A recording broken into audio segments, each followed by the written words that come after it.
Here we are, another YouTube video. Kind of took a little risk because it said it would be cloudy. Here's what it looks like. It's a little bit cloudy, but a lot of the time when I go for sunrise at least, I always choose clear days when it's not cloudy, which means there's a good chance that you'll get a decent sunrise. But when there's clouds, there's a chance that you won't get a good sunrise. But when you do get a good sunrise, it'll be even better than the days that there are no clouds. Yesterday was a good example, so I thought I'd come down today. And it hasn't risen yet. I think it probably rise about there. I found my little spot I'm gonna shoot from. I was gonna shoot down that way, but the beach is so clear, there wasn't anything really, like no signs or anything to use. Anyway, this is where I'm shooting from. That's gonna be my frame about there. I'll do a couple of long exposures first, and then just because the sun's not up yet, I got my ND filter as well, so we'll use that. So I just put my camera on the tripod. You probably can hear I put the mic on as well, so it should be a little bit better audio. This is gonna be my frame for the photos I'm getting to start off with. I would have gotten them by now since the video is released, so I'll put them over the top of this. And then later on we'll shoot sunrise, the actual sunrise, and we'll see how that goes. We'll see where we'll go from there. Look at that sunrise. Anyway, I'm going to throw the 70 to 200 on. This is inside my camera bag, by the way. I've got my old Rode mic.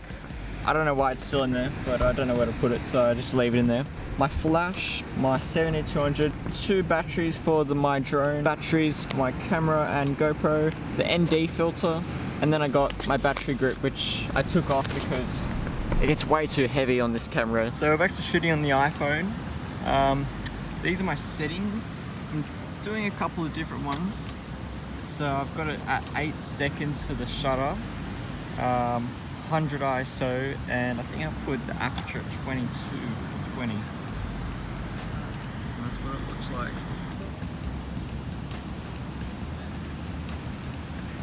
It's a little bit bright. Even with the ND filter, it's still, like you can see there's the dark and stuff here and down the bottom, but I can fix that in editing anyway, so I can go through that as well later. The sun is just popping up now.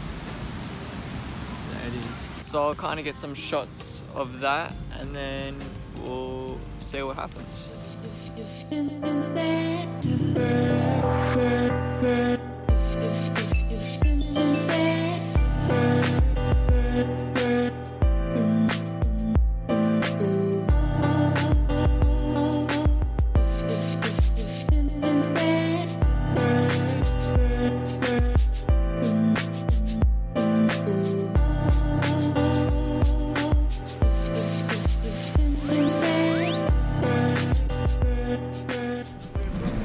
Alright, so we just finished up sunrise.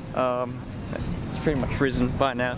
No more orange skies until tomorrow morning. I'm gonna get the bus back home, but I gotta hurry because there's only one bus that comes every like half an hour.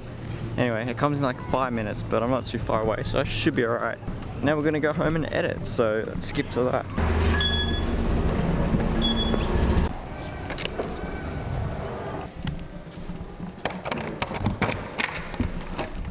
Okay, we're back at the office. I picked out 3 photos that I thought would look pretty cool. So I'm gonna show you my screen right now. So this is what I'm looking at. First you want to import them, but I won't go over the details of exactly like how to use Lightroom just yet. I want to go through exactly how I edit my photos and the different ways I've got to edit them. So the first one we've got here is a long exposure photo. It's nothing too special about it. It looks pretty bland, kind of dark, underexposed. Especially in this bottom right corner.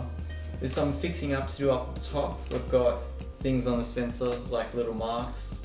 I haven't cleaned it in a while, so that would be why, but I'll show everyone how to edit those out. To start off with, I just want to go through the basic things, the exposure. I think it's a bit dark, so I like to bring it up a bit.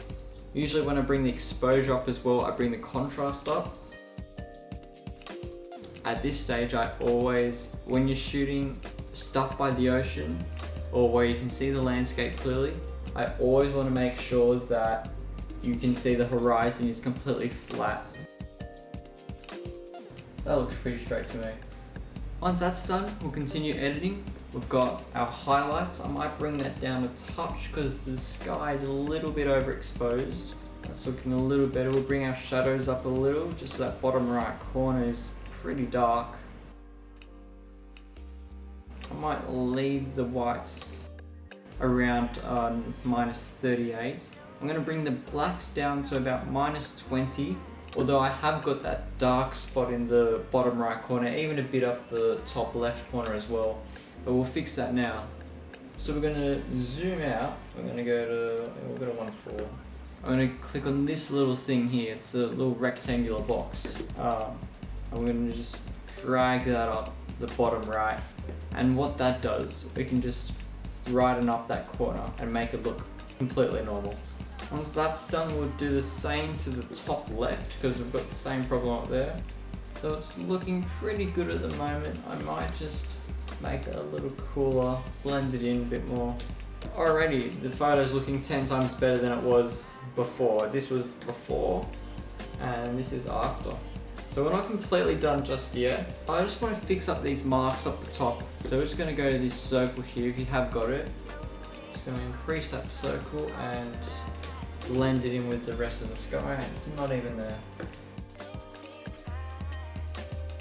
And that's really important. If you want to print these photos really big, then this is crucial. And it's important to do a good job with this as well, because when you've printed a photo, let's say 70 by 105 centimeters, you're going to notice that, especially when you're standing back having a proper look at the photo.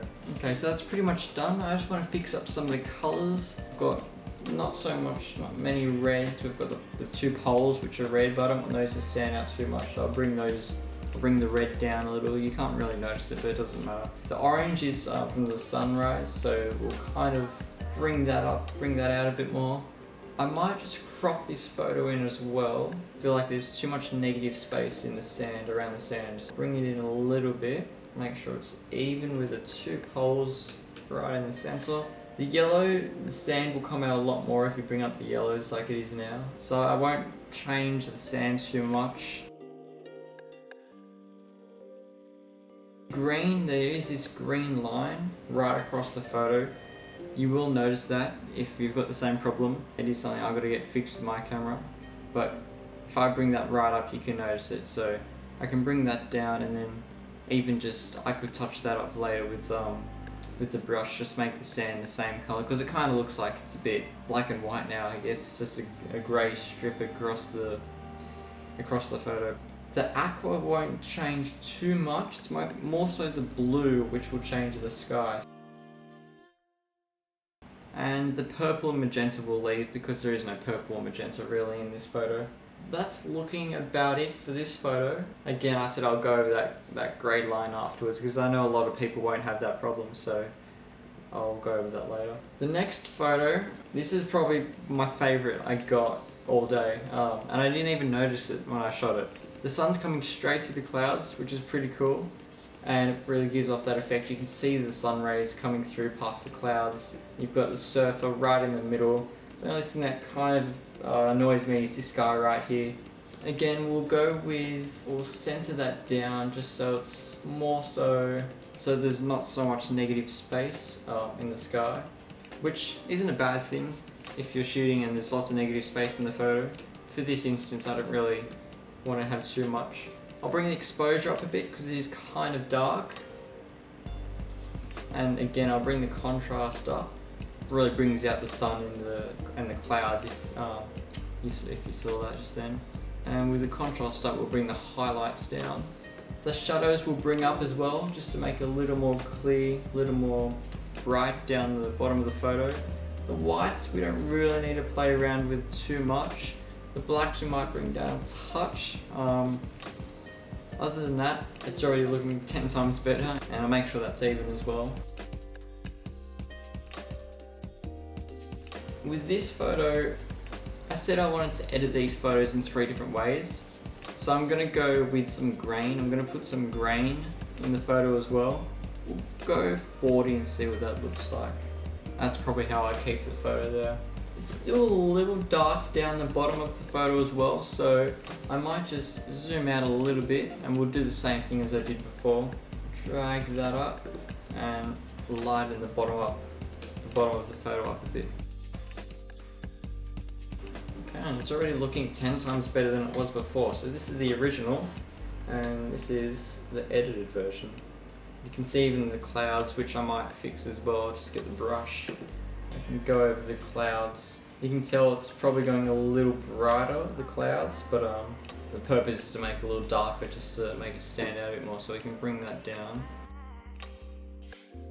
Just a tiny bit, makes it look, I think, a little better. And that's that photo, all edited. So that's the original and that's the edited version. Again, that's different from the first one. Obviously we put the grain in. The final photo is kind of similar to the second photo, but the subject isn't in the water, it's out of the water. The first thing I noticed straight away is the horizon. It's completely off, so we're gonna fix that up. You gotta take your time as well when you're evening up photos and the horizons especially. It's hard to misjudge exactly what's even, what isn't. This photo I want to edit differently from the first two. So what I want to do with this photo, I just want to bring the temperature up just a little bit. So about there. From here we can brighten up the photo, bring the exposure up again with the contrast. We can bring that up a touch, bring the highlights down because that sun is kind of glary in this photo. You might bring the shadows down as well. We're really putting an emphasis on the sun in this photo. And again, the reds, there's not much red in the photo, it's mostly orange and a little bit yellow, I suppose. So you don't want to change the orange too much as well because it's already extremely orange. So I'm thinking maybe just bring it up a little bit. The yellow as well, it's pretty much the same. There's no green in the photo, so we don't need to change that. There's no aqua, really. Maybe in the water that we can't really see, but no, there's no aqua. In this photo as well, there is no blue because it's mostly the sun, again, just taking emphasis on the photo. And that leaves us with purple magenta. There's a little bit of purple, I can kind of tell around the waves. It's not something you'd really notice.